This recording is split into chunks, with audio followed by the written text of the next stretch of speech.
बिस्मिल्लाहिर्रहमानिर्रहीम अल्लाहुम्मा सल्लि अला सय्यिदिना व मौलाना मुहम्मदिन बिअदद कुल्लि ज़र्रतिन मिअत अल्फ अल्फ मर्रा। मुअज़्ज़िज़ सामीन व नाज़रीन, जैसा कि आप अहबाब के इल्म में है कि आजकल फितनों का इतना शदीद ज़माना चल रहा है कि आए दिन कोई ना कोई नया फितना सर उठाता है और वो इस कदर फैल जाता है कि हम परेशान होकर रह जाते हैं कि न जाने अब ये नया फितना कहाँ से आ गया। कोई सहाबा किराम अलैहिम रिदवान के बुग़्ज़ में ऐसे बोलता है कि उनकी शान में ऐसी ऐसी गुस्ताखियां करता है कि अल अमान वल हफीज। फिर कोई अहले बैत अतहार के बारे में ऐसी जुबान दराजियां करता है कि खुदा की पनाह।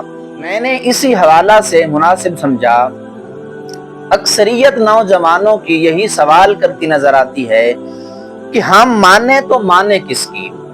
कोई कहता है हम सही हैं, दूसरा कहता है हम सही हैं, तो तीसरा कहता है हम सही हैं। आखिर हम किसकी बात माने?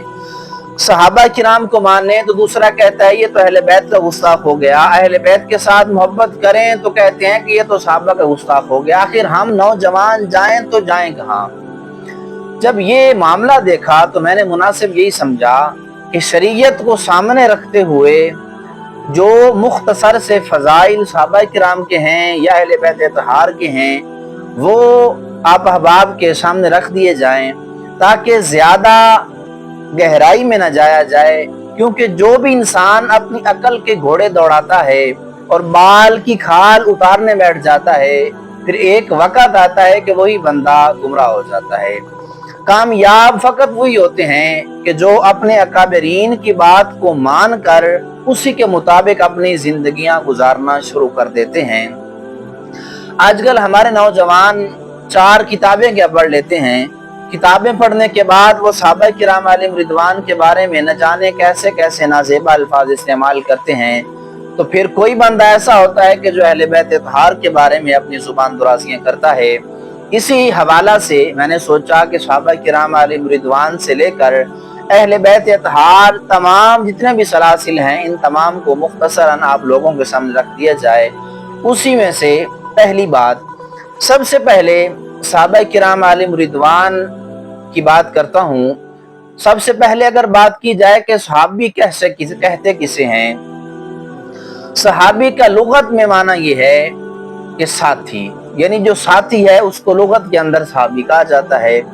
शरीयत के अंदर जुमहूर उलमा का यही मौक़िफ़ है कि सहाबी का माना ये है कि वो खुश नसीब इंसान कि जिसने हालत ईमान के अंदर हुजूर जाने दो आलम सल्लल्लाहु तआला अलैहि वसल्लम की ज़ियारत की हो या आपकी सोहबत हासिल की हो, फिर हालत ईमान के अंदर ही इस दुनिया फ़ानी से चला जाए।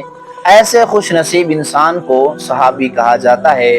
और सहाबा किराम अलैहिम रिदवान के बारे में कुरान मजीद में फुरकान हमीद में अल्लाह रब्बुल इज़्ज़त ने इरशाद फरमाया, रदियल्लाहु अन्हुम व रदू अन, कि अल्लाह उनसे राजी और वो अल्लाह से राजी।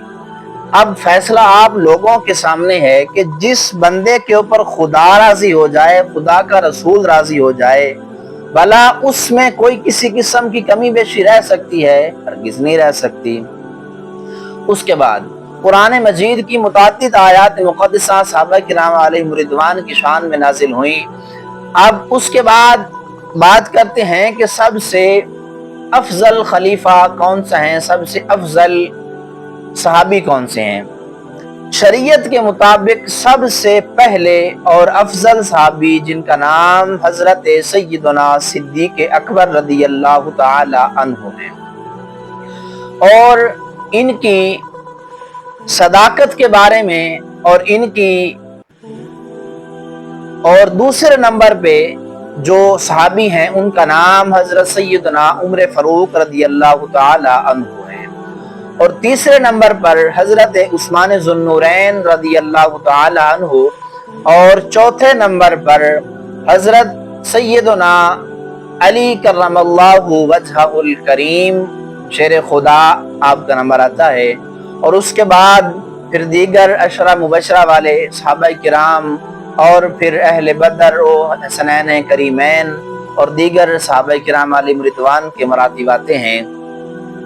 अब हम लोगों ने देखना ये है कि सबसे पहले हमें सहाबी की तारीफ आनी चाहिए।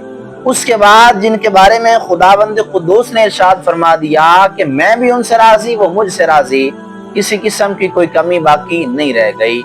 صدیق پاک کے بارے میں فرمان مصطفیٰ صلی اللہ تعالی علیہ وآلہ وسلم بخاری شریف کے اندر موجود ہے۔ حضرت ابو سعید خدری رضی اللہ تعالیٰ عنہ، آپ اس کے راوی ہیں، فرماتے ہیں کہ فرمان مصطفیٰ صلی اللہ تعالی علیہ وسلم ہے، آپ نے ارشاد فرمایا کہ دنیا میں جتنے بھی انسان موجود ہیں، تمام انسانوں میں سے بڑھ کر سب سے زیادہ صحبت کے اعتبار سے اور مال کے اعتبار سے اگر کسی انسان کے مجھ پر احسان ہے تو وہ انسان سیدنا صدیق اکبر رضی اللہ تعالی عنہ ہیں۔ آپ نے ملاحظہ کیا کہ اللہ رب العزت نے حضرت صدیق رضی اللہ تعالی عنہ کو کتنی عظیم شانوں سے نواز رکھا ہے۔ آئندہ انشاءاللہ حضرت عمر فاروق رضی اللہ تعالی عنہ آپ کے بارے میں اور آپ کے کچھ فضائل آپ لوگوں کی سماعتوں کی نظر کروں گا۔ دعا ہے بارگاہ مالک لم یزل میں کہ اللہ رب العزت ہمیں عشق صحابہ اور عشق اہل بیت کی دولت سے مالا مال فرمائے۔ وما علیہ الا البلاغ۔